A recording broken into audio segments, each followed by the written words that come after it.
So here I am at ABC Studios in Mackay. I'm about to speak to Meech.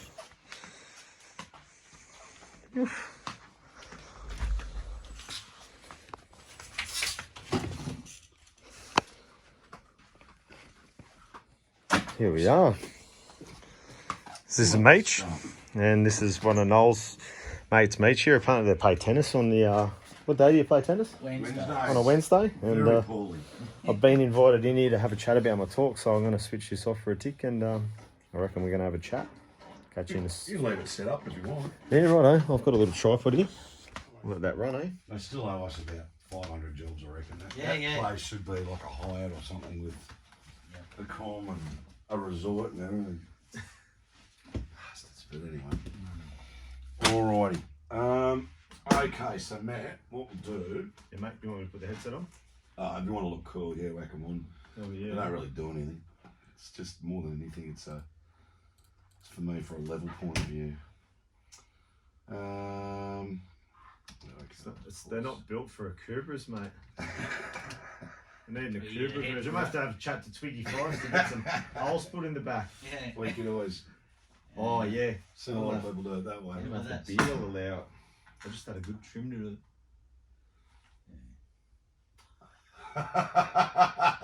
There's probably 3 possums in there. I'm not Yeah, you know what? It's all right. I don't worry about it. It's all good.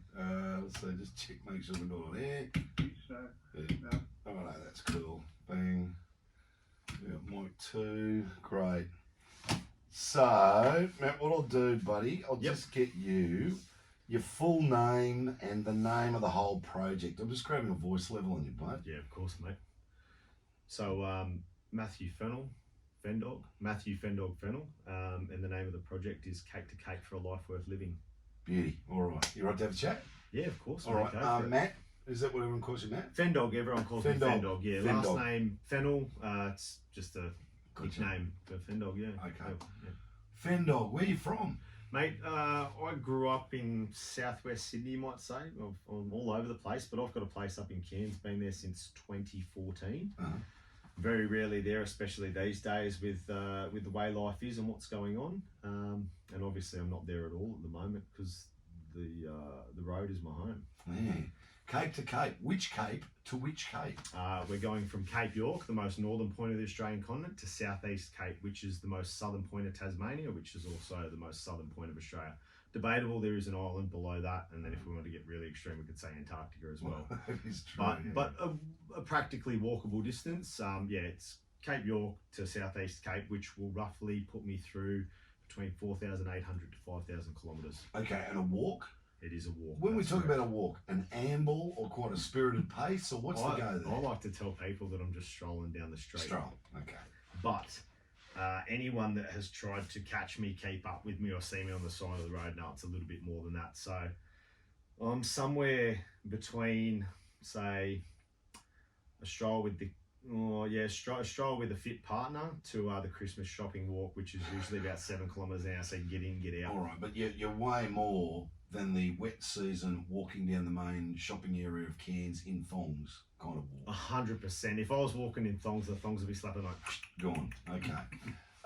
Is it point A to point B, or it's wherever your heart takes you? Nah, so point A to point B would actually be quite a shorter distance. I think it'd be not much over 4,000 kilometres if I went straight down through the guts. But I'm also including Cape Byron being the most eastern as well. Sure. And so my thoughts are that there's a lot more exposure walking down the coast. I'm walking through a lot more communities, and logistically for myself, there's a lot more opportunity for me to grab food and fresh water short of the first 1,000 kilometres being very isolated.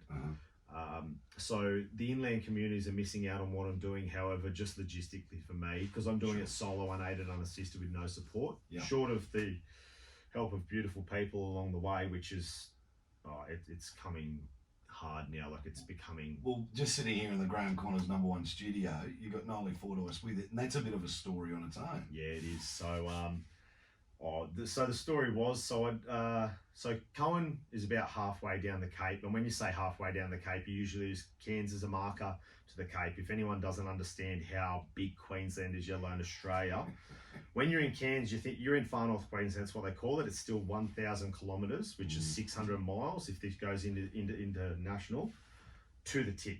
Yeah. So that 1,000 kilometres took me just over a month. Now halfway down is a place called Cohen. Noel Fordyce's son has Fordyce Rural Contracting and Mustering out there, and I was walking in the dark a fair bit because it stopped with the dust, stopped with the interactions, because I don't mind talking to people. I've got all the time in the world to talk to people. But for myself to make distances, walking in the afternoon and through the night, quieter, walking under the moonlight. So I just come through the PDI, which anyone doesn't know, there's kind of like a fruit and organic matter check, where people that can't bring fruit down from the Torres Strait in the north because they don't want to mess with the banana plantations and whatnot down here. And that's all. I couldn't tell you how far north of this little camp it was, but walking down, obviously being alone and seeing a light, I thought, oh, this is a station. I had a pretty good headlamp on, quite bright. So to try and get a bit of a rise out of whoever was over there, or at least get some attention, I was constantly looking over, directing my light at this camp. And it got the desired effect. So sure enough, Sean and Bazem, an Indigenous fellow that works with Ben out there, come barreling out on a quad, and they come out quite fast. And here I am thinking, young country boys, they probably had a few. Yeah. Let's see how this interaction goes down. Yeah. So as they got out close, Sean's just straight away goes, "What are you doing, mate? You all right?" And I said, "I'm walking to Tasmania." It's the first thing I said. Mate, he was blown away, because when you're that far north, people go, "What? Are you joking?" So I told him, explained to him a bit what I was doing. They offered me a beer, as you do in Australia, especially out in those rural destinations. Like a beer is a great way to have a chat. Get amongst it. It loosens up the conversation a bit. So I had a beer. I got there was probably 6 or 7 boys at the camp. Ended up just yarning and talking about what and if anyone doesn't know what yarning is like having a conversation with your mates, a bit of a jibber jabber down at the pub. So yeah, we got a bit of a jibber jabber on, and they put me up in a swag. I actually slept in Ben's swag, which his mum goes, "I guarantee you hadn't washed it in a couple of weeks." And yeah, it was all right. It was a very comfortable stay. They put me right next to a fire. The gentlemen took me in as their own. The next day was 16 odd kilometres to go to Cohen. Short of that, they took me out collecting the bulls, because there are bull catchers up north there. Took me out in the morning, collected the bulls with them, because I thought, you know what, I want to spend some more time with these folks and see what they do. I'd never done it before. That was quite interesting. They were also helping out with the TOs, lining up the annual fires that they have up there to do the burn off. And then I said, "I'll meet you boys in town." So by the time I got in town to Cohen, which was 16 kilometres, which is about 3.5 hours walking, they'd organised a shower for me there. The publican had organised pretty much for me to have a room. They had the kitchen ready to go for a meal, because the kitchen was about to stop. And then they paid for every drink for me that night as well. I tried, and they looked after me like their own. And I'm 40 now, mate, and to have some 21, 22-year-old blokes look after me like that, I was blown away. And I sent a message to Paula, his mum, and said, "Look, you've got an absolute gentleman of a son there. He's taken me in as his own. You should be very proud of the young gentleman you have." So, mate, I couldn't shorten that story anymore. That's just the love and the good Aussie culture of taking people in. Doesn't matter who you are, where you are, what you're from, just treating people how you want to be treated. Yeah, fun. I hear what you're saying, but I mean, that's followed on to Mackay though, isn't it? Well, it has, yeah. So you've got to go and see mum and dad. They'll put you up. Yeah, and it's exactly what he said. Yet apparently he didn't tell his mum that I was coming, and his mum is still yet to hear that I'm coming. But yeah, here I am, mate, and from Mackay not even being a stop that I was intending on staying at long, it was World Suicide Prevention Day on a Friday. True. The lady from Mackay Coffee, Sonia, invited me to speak at the event. Spoke at the event in front of the mayor, the local member, a doctor that's got his own application. It was my very first public engagement in front of over 200 people, so I had the shaky voice going on. I rushed myself a bit, thinking I was taking people's time up. I can talk like this now, fine, because I don't feel like I'm wasting anyone's time, because this could be edited or however. But yeah, but then I was told a couple of times, well, people are there for that event and to hear you too. So I just got some mentoring from a fella that's an Australian-based actor. and he's been in Sons of Anarchy and a few other things, and to be in touch with people like that now, just because of walking down the road and doing this for mental health and suicide prevention, it's phenomenal, mate. Like I'm just a normal regular Joe, and the positions that I'm being put in now and the interaction I'm having and the offerings that I'm getting are amazing. I'm blown away, mate, to be honest. Big thing, eh? It's a big conversation we're having in this country. It's huge, and it needs to happen more, way more. One of the morning shows I see actually showed something about it just recently. I can't remember who the host was, but it was about a girl that had chosen the short-term solution to the long-term solution to the short-term problem, and it got airtime. And then my mother rang me. So they're from the New South Wales South Coast. I'm on the front centre page of the Milton Ulladulla Times. I mean, and I'm doing the walk for mental health and suicide awareness, and I never in my life I've seen anything on the front page of a paper that relates to that. I mean, forgive me for my naivety that there might have been something in the past, but I think it's a massive thing, and it can't be talked about enough, especially between us males. Matt, why?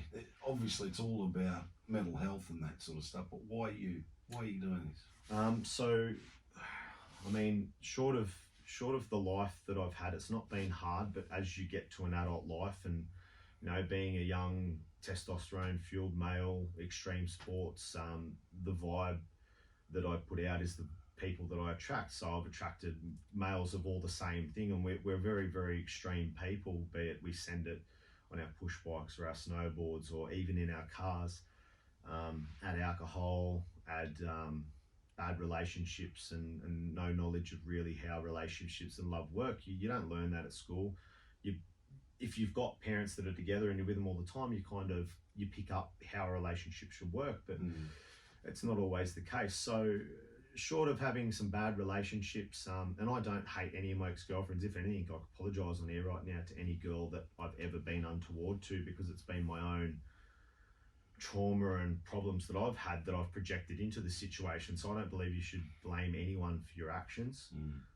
But moving forward from that, what was the final point for me right now? So everyone that's listening can't see, but I've got quite a big skull ring on, and I've got some ashes around my neck here. Now, they are the ashes of my mate Brady, who passed away last year. It'd be 2 weeks ago, almost 2 weeks ago now was his anniversary. 25th, I think. Yeah, it was the 24th of last month, 25th. I'm sorry. If it's one of those 2 days, yeah. But the tragedy there, so he passed away from a medical issue. It wasn't him taking his own life, and he was going to be 28 in January, so at 27 he passed away. His partner took her own life 5 weeks later. I'd already decided to do this walk, and I was actually going to do it without a purpose until two of my mates said, you'd be nuts to do something so big without purpose. They said, what do you feel strongly about? I said, mental health, having partners that have had issues in the past with mental health. I myself have had my own bouts of depression, which I've battled, and here I am now with not a spot of depression in my body. But the fact then that happened last year, and within such a short time frame, the boys in my circle, if one of the boys can't be there, we take on and look after the partner or the family, or it's like a little village sort of thing. And that's just our own choice to do that. So we were all talking to her on the regular, and no matter how much talking we did, it couldn't help the situation. Maybe she already made the decision. None of us hate ourselves, none of us are upset that we didn't do enough. But so from that, I've decided that what I want to really do is try and get that train before it starts careering down the hill breakless. Give people tools and give people reasons and will to push beyond and live, because when you take your life anywhere between, on the ages now is like common is 15 to 45, you're giving up minimum 40 years of life, 35 years of life. I want to make people realise that. So the walk is a metaphor for battling adversity. It's literally one step after the other for a very, very long time. How long have you given yourself to get to the very southern tip of Tassie? I initially gave myself 140 days, which is an average of 36 kilometres a day for 140 days. Now that is extremely achievable. I've to get here, because I had to get here for Friday for that chat, I did 8 marathons in a row, over 8 marathons in a row. So I did like 55, 57, 45. I did a 78, which is almost a double going into Airlie. And I walked into Airlie and out of Airlie. I didn't need to, but I got a mate there on a yacht. He's half the reason that I'm doing this walk with purpose. So I'm still pushing to get it done in 140 days, which is the end of November. I should be in Tassie and finished. However, the walk has become what I imagined and wanted to, but it's bigger than I could have imagined. People pull over and straight away tell me their deepest, darkest. And that's okay, because what I'm doing is for that. And I'm strong in the mind that someone can come up to me and tell me, I mean, I won't talk about these things on air because some of the things are raw. Like, I've got visual images of what has happened to this person. But if I could give one example, there's a man that I met in Ingham, and he'd many years ago decided that he didn't want to be here anymore, and he'd attacked his forearm and wrist in quite a way that left quite a gnarly scar. He survived that. He's alive. He's just a post-hole digger for a plumber, genuine everyday bloke. Told him what I was doing.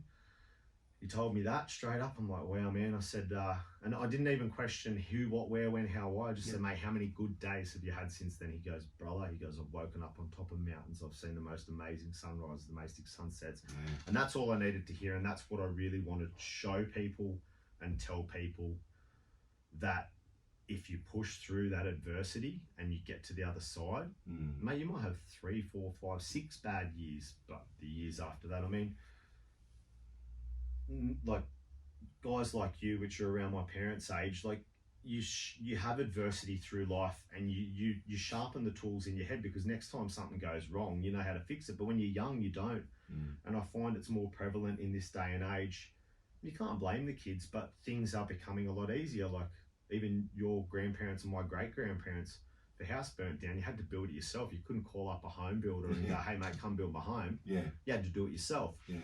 Nothing against the kids that we've got now, but I'd really like to show them that if you put in the hard work yourself, you can be anything, do anything you want, and you can beat absolutely anything as well. I mean, would you agree or disagree? Oh, absolutely. I mean, resilience is a massive thing, but so much of your resilience you learn as a child growing up. And if you've been, anyway, it's not for me to say, but no, you can't. You can say what you're about to say. I think if you've been handed it to it, that's fine. But I'm sure that have you got children? So you've wanted to give them a better life than you, and it's not your fault that you want to do that. No, exactly. But how do you show them the toughness and the tough love that they need to get through adversity, so a speed hump isn't a mountain when they hit it? That's true, but that's, as children growing up, learning to deal with the word no. You know, a lot of kids these days, no's almost a swear word. They've got no idea what that means. They know. But anyway, it's not about me, mate. Let's stick with you.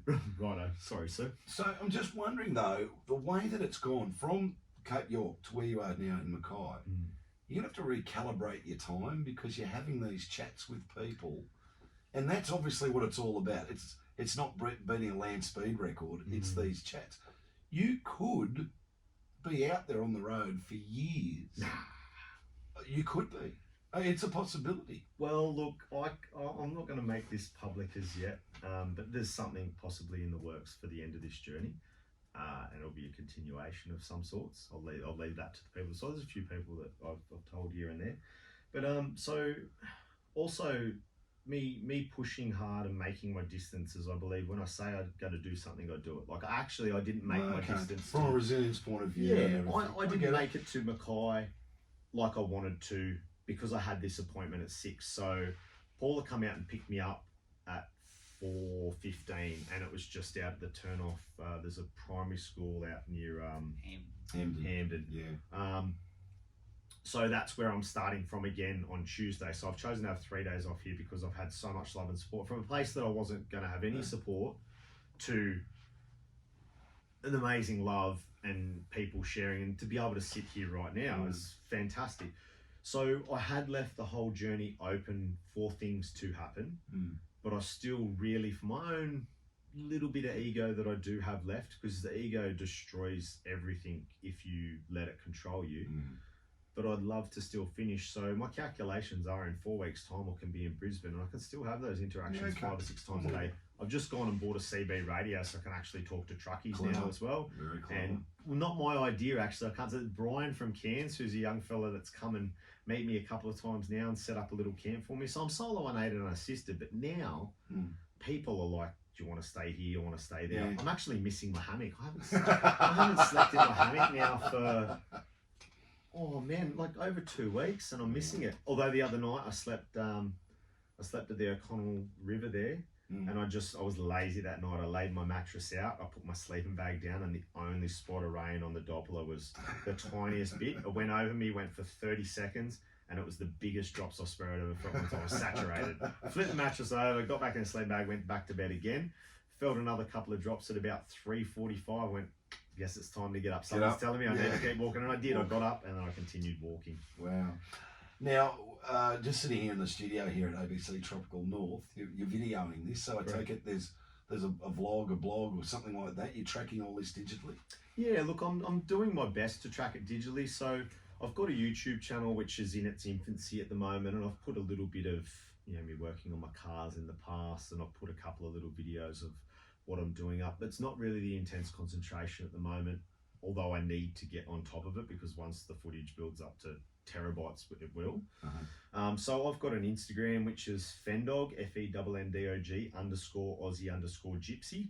And I'm pushing everything through that, and the beauty of Instagram and Facebook, I've linked them together. Gotcha. There's a page on Facebook called Cape to Cape for a Life Worth Living, and my personal account, which I'm trying to figure out how to make it like a public figure page, is Fendog Gypsy. So basically, if you just Google Fendog, FENNDOG, newspaper articles, everything will come up. And also what will come up is the GoFundMe, which I'm raising money for the Black Dog Institute.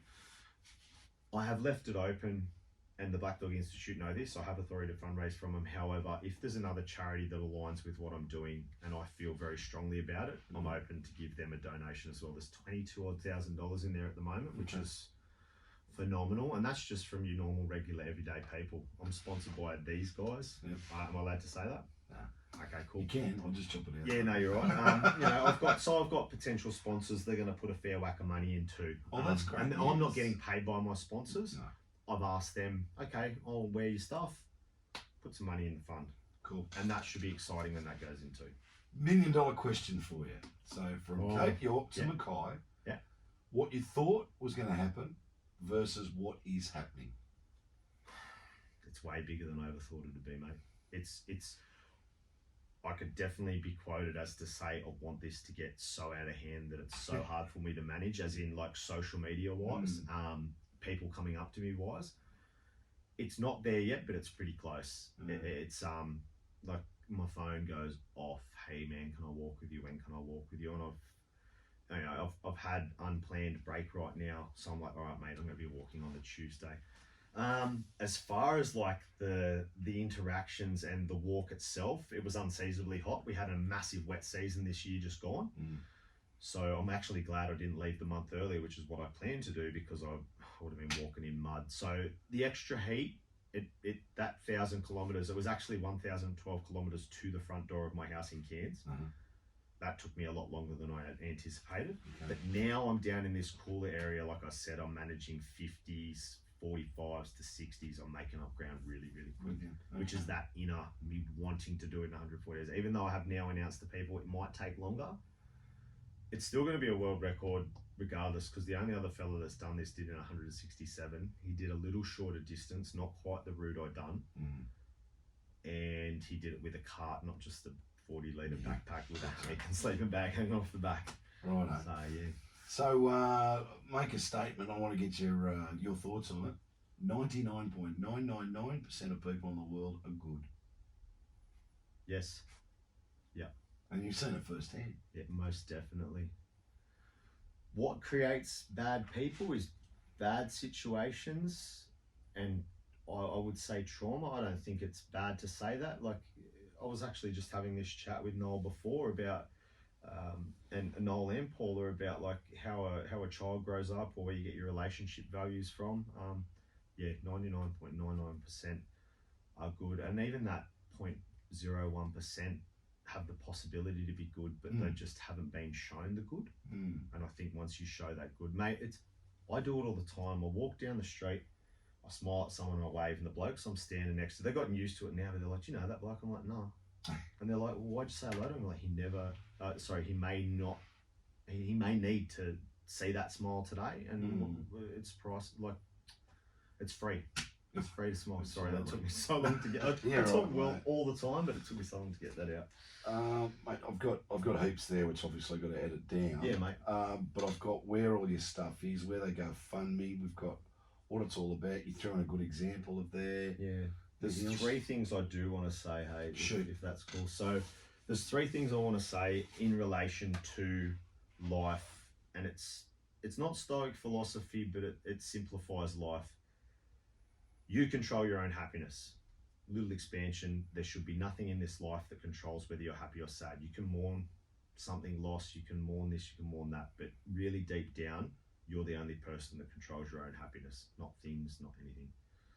You can never control another human being, and that's very important in relationships. People think they can manage another person or make someone do what they want to do. The person you meet is the person you like and love. Leave it at that. Number 3, you don't have to do life, you get to do life though. You can live your life vicariously through books, through movies, through YouTube, through whatever you want. But the fact that you get to do life is a privilege, because there's people that don't get born, there's people that are born and have illnesses, the people that die of illnesses, and the people that like choose to check out early. The fact that we are here right now and I'm able to have this conversation with you is an absolute gift, because there's many that aren't here, and that's it. 100%, mate. 100%. And it's in the tin. My man. Too easy, boys. Dan, thank you very, very much. Yeah, so with like mentioning that, because it's like advertising radio. Is it radio? Smith Optics. Oh, okay, cool. I think it's my badge. So we're trying to get Twiggy on for the hats. Oh, right. But, yeah, I've been mentioning Twiggy's name left, right, and centre, and that's why I'm wearing this Akuba, because it's not the most comfortable hat to wear. That'll be shit while you're walking. Oh, bro, it's been like the wind, the southeast that we've had. That's not out there at the moment. I just got a nice haircut today. But you know, he does a lot with the Indigenous communities and you know, paying them to go to school and educate themselves so they can take their education back to their communities and maybe change that way. And you know, he grew up on the stations with them, so True. you know, what better way to try and get his attention than mention his name a lot and wearing a Kuba, because he brought it back into the country after being sold to foreign soil. So well, best of luck on that one, mate. I'll talk to our digital girls so we can get you up on our ABC page and all that stuff as well. That'd be lovely. And then what we'll probably have to do though is just hijack some of your footage or something like that. Yeah, 100%. Well, everything that's on my Instagram, you can go for it. And right. The guy that was working for I think it's Fairfax Media, which is Milton Ulladulla Post, he done it, and then it's been like Canberra Times, it's been all the way up here, all the way down Tasmania, and he just hijacks my footage. Like the photo that I put up of me and the myself and the what are they? It's a Veterans Motorcycle Club, the Diggers MC, which is like another spit off of Veterans MC. I took a photo of them at the Rollington Hotel just north of Townsville, and he's put, that's the photo that's on the front page of the paper, front, top and centre. Mum goes, oh, you're on the paper? You're in the paper? I said, oh yeah. She goes, you're on the front page. I'm like, nah. She goes, yeah. I said, fucking send it to me. What about I believe you. That's cool. And it's the front half, and I was so blown away that what I'm doing this for got on the paper like that. I know it's only a local paper. Down $1, yeah, exactly. Yeah, but I mean, who knows where it goes. Meech is a cockroach too, mate. I was born down there. Whereabouts? I was born in Sydney. Yeah, whereabouts in Sydney? Marta, North Sydney. Yeah, right. I was born there. I've got a lot of mates from Manly. I've got a lot of mates that are in the inner city, Bondi, Alexandria. Yeah, I was born in Liverpool Hospital. We moved around a bit, then Campbelltown in 1990. And then I've lived all over Sydney, and then lived at the Snow. And then 2014 moved to Cairns and never looked back, because it's a bit buggered if I want to live there now. The travel's so far. So long. Also, it's not so far, it's so long to get such a short distance. Oh, fuck. It's insane. An hour to go down the shops. Fuck that. Literally. It's too hard. Literally. And that's why, like, these people down there, they're so grumpy and everyone says they're rude. And I look at it from the other side. I'm like, well, they've got no time. They've got no time to talk to you on the side of the street because they haven't seen their kid because they've been at work traveling 16 hours of the day. Yeah. They get 5 hours sleep. They barely have the energy to sleep with their missus, and they've got to like deal with whinging kids and don't get that quality time. Up here, what is it? 7, 8 hour days. Maybe in your trade you've done 12, but you still have time for the kids. You got time. That's the difference. Yeah, and then you can't buy that back. No, Still well, no it's time true. to- It's like you said. Still no time to sleep with the missus. Yeah, don't plan it like that, though. That's why she come and pick me up, is it, mate? Yeah. Well, catch up with you, mate. That's Yeah. cool. Thank you. Now you're back on the road on Tuesday, I am. Billy, because I'll hold yours for Tuesday. Thank you very much. What time or anything will it be on? Look, I reckon. Because I'd love to get all my mates to tune in because they can just jump online and listen, can't they? All right. Tell them they get up.